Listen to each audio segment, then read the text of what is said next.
Hello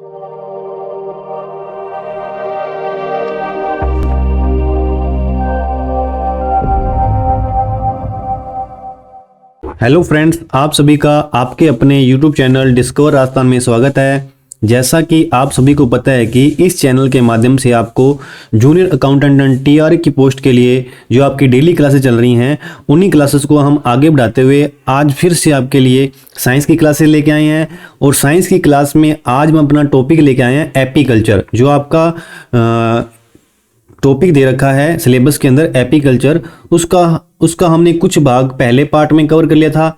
तो अब आपका जो कुछ पार्ट रह गया मधुमक्खी की प्रजातियों के बारे में हम इस पार्ट के अंदर जानेंगे। तो चलते हैं हमारे स्लाइड की ओर। तो देखो, आज हम पढ़ने जा रहे हैं मधुमक्खी की प्रजातियां। अब मधुमक्खी है वो कितने प्रकार की होती हैं, उनसे क्या क्या इंपॉर्टेंट क्वेश्चन बनते हैं, वो सब हम इस वीडियो के अंदर कवर करेंगे। तो सबसे पहले अपने फर्स्ट जो मक्खी है वो लेते हैं एपिस मेलिरोना। क्या नाम है? एपिस, APIS, एपिस, MELIRONA, एपिस मेलिरोना मधुमक्खी।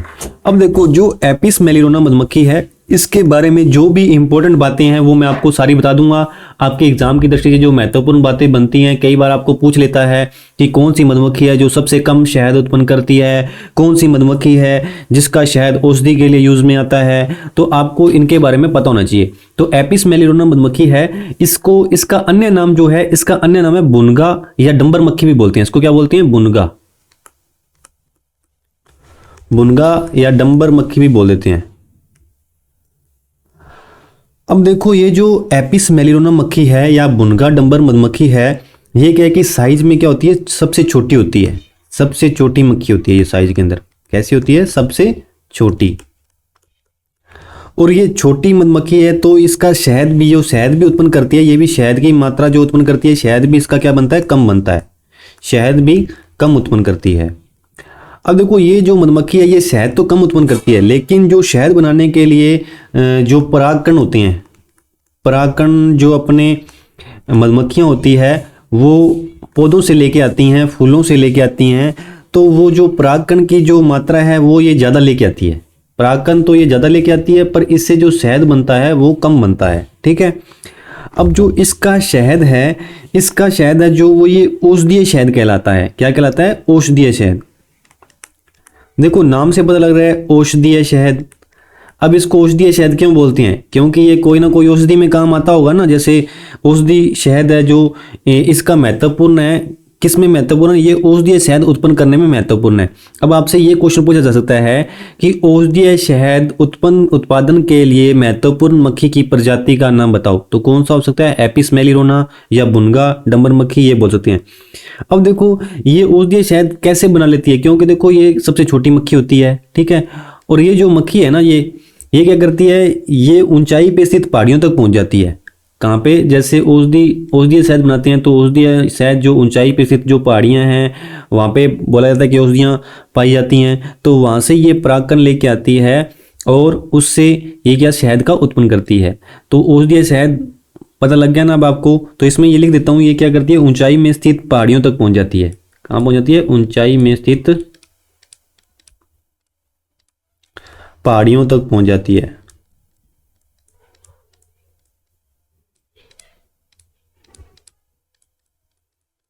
ठीक है। तो हमने एपिस मेलिरोना के बारे में जाना। अब देखो, जो इसका शहद होता है, शहद जो इसका होता है वो मैं आगे लिख देता हूँ। चलो, एपिस मेलिरोना की ही बात करनी है। जो इसका शहद होता है वो स्वाद में कैसा होता है? शहद जो होता है इसका स्वाद में खट्टा होता है। कैसा होता है? स्वाद में खट्टा। एपिस मेलिरोना मधुमक्खी है जो, उसका शहद स्वाद में खट्टा होता है।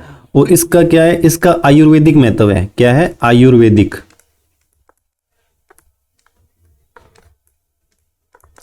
तो ये हमने पढ़ा, जो आपकी एपिस मेलिरोना मधुमक्खी है उसके बारे में हमने जो आपके इंपॉर्टेंट फैक्ट थे वो सारे के सारे कवर कर ले।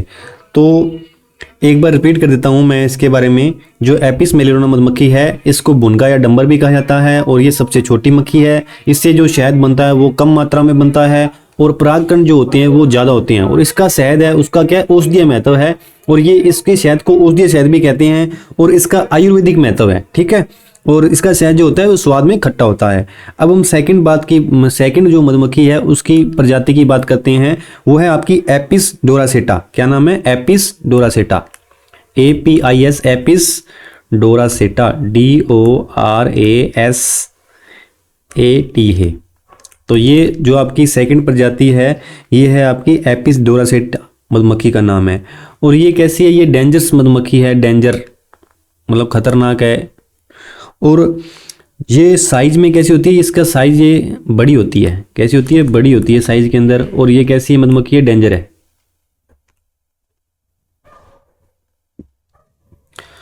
और देखो ये उत्तर भारत में इसको अलग नाम से जाना जाता है, दक्षिण भारत में इसको अलग नाम से जाना जाता है, और राजस्थान में इसको अलग नाम से जाना जाता है। तो इनके एरिया के हिसाब से अलग अलग नामों से जाना जाता है, तो वो हम लिख लेते हैं। तो सबसे पहले हम बात करते हैं किसकी? उत्तर भारत की। तो उत्तर भारत में जो एपिस डोरासेटा मधुमक्खी है इसका नाम लिया जाता है बोरा या भंवर। क्या बोला जाता है इसको? बोरा, बोराहा, या फिर क्या बोला जाता है? भंवर मधुमक्खी। ठीक है। और दक्षिण भारत में जो इसका नाम लिया जाता है, दक्षिण भारत में जो इसका नाम लिया जाता है वो लिया जाता है सारंग। क्या बोला जाता है? सारंग। अब देखो अपना राजस्थान का एग्जाम है, तो राजस्थान में क्या बोला जाता है ये भी हमें पता होना चाहिए कि राजस्थान में क्या बोला जाता है इसको। इस मधुमक्खी को राजस्थान में बोला जाता है मोम मक्खी। क्या बोला जाता है? मोम मक्खी। तो देखो जब मैंने आपको इसका पार्ट फर्स्ट कराया था तो उसमें भी मैंने इसके नाम का जिक्र किया था। तो ये आपका इंपॉर्टेंट क्वेश्चन बनता है राजस्थान का, क्योंकि राजस्थान का एग्जाम है तो राजस्थान में आपसे पूछ सकता है। और बाकी सभी भी आपको पता होना चाहिए, बट ये थोड़ा इंपॉर्टेंट बनता है। अब जब अपनों ने फर्स्ट क्लास की थी उसमें भी मैंने आपका नाम लिया था एपिस डोरासेटा का, तो इसको मैंने वहाँ भी लिखाया था कि मोम मक्खी बोलते हैं। क्यों बोलते हैं? क्योंकि देखो जो मधुमक्खी का जो छत्ता रहता है, मधुमक्खी का जो छत्ता रहता है वो मोम से बना होता है। तो ये जो एपिस डोरासेटा मधुमक्खी है जो ये सबसे ज़्यादा मोम का उत्पादन करती है और अच्छे क्वालिटी का मोम का उत्पादन करती है। तो इसीलिए इसको क्या बोलते हैं? मोम मक्खी भी बोलते हैं। ठीक है। तो ये हमारी थी सेकंड प्रजाति मधुमक्खी की। अब हम बात करते हैं जो आपकी थर्ड प्रजाति है मधुमक्खी की, उसकी बात करते हैं। तो 3 नंबर पे आपकी जो है वो है पोलिगा। पोलिगा या छोटी मक्खी। क्या नाम है इसका? पोलिगा, या इसको बोल सकते हैं अपने छोटी मक्खी। पोलिगा या छोटी मक्खी। और मधुमक्खी पालन तो आपको पता ही है क्या कहलाता है? मधुमक्खी पालन कहलाता है एपीकल्चर। अब देखो जो ये पोलिगा मक्खी है या छोटी मक्खी है इसका वैज्ञानिक नाम क्या है? इसका जो वैज्ञानिक नाम है वो हम लिख लेते हैं। पोलिगा मक्खी का जो वैज्ञानिक नाम है वो है एपिस फ्लोरी। वैज्ञानिक नाम है इसका एपिस फ्लोरी। क्या नाम है? Apis florea. ठीक है। और ये इसका साइज क्या होता है? इसका साइज भी छोटा होता है। इसका साइज देखो नाम से पता लग रहा है छोटी मक्खी है, तो साइज क्या होगा? साइज इसका छोटा होगा। और इसके अलावा जो इसका छत्ता रहता है वो छत्ता 20 सेंटीमीटर का रहता है। कितना रहता है? 20 सेंटीमीटर का। ठीक है। तो एपिस फ्लोरी मक्खी है उसके बारे में इतनी ही बातें महत्वपूर्ण है। अब हम बात करते हैं हमारी नेक्स्ट प्रजाति की जो आपकी 4th नंबर पे है। ये आपकी खैरा या भारतीय मौन। इसका नाम है खैरा। मधुमक्खी का नाम क्या है? खैरा। इसी को अपने क्या बोलते हैं? भारतीय मौन। अब इस मधुमक्खी के बारे में जो आपका इम्पोर्टेंट है वो हम लिख लेते हैं। तो देखो आपके इससे सीधे सीधे क्वेश्चन पूछे जा सकते हैं कि एपिस फ्लोरी मक्खी है वो किसका वैज्ञानिक नाम है? वो पोलिंगा मक्खी का नाम है ना। या आपको पूछ सकता है पोलिंगा मक्खी का वैज्ञानिक नाम क्या है? Apis florea. और वैसे ही खेरा मधुमक्खी है, इसका भी वैज्ञानिक नाम है, इसका वैज्ञानिक नाम है एपिस इंडिका। तो इसका वैज्ञानिक नाम क्या है? Apis indica. तो भारतीय से भारत को इंडिया बोलते हैं, तो याद रखना है एपिस इंडिका। एपिस इंडिका भारतीय मौन मक्खी का नाम है। ठीक है। और ये क्या होती है? ये डेंजरस कम डेंजर होती है बाकियों की तुलना में, है ना। और थोड़ी थोड़ी दूरी पर ये क्या बनाती है? 5-7 छत्ते बनाती हैं। ये जो मक्खी होती है ये थोड़ी थोड़ी दूरी पर भी छत्ते बनाती हैं। थोड़ी थोड़ी दूरी पर 5-7 छत्ते बनाती हैं। थोड़ी थोड़ी दूरी पर 5-7 छत्ते बनाती हैं।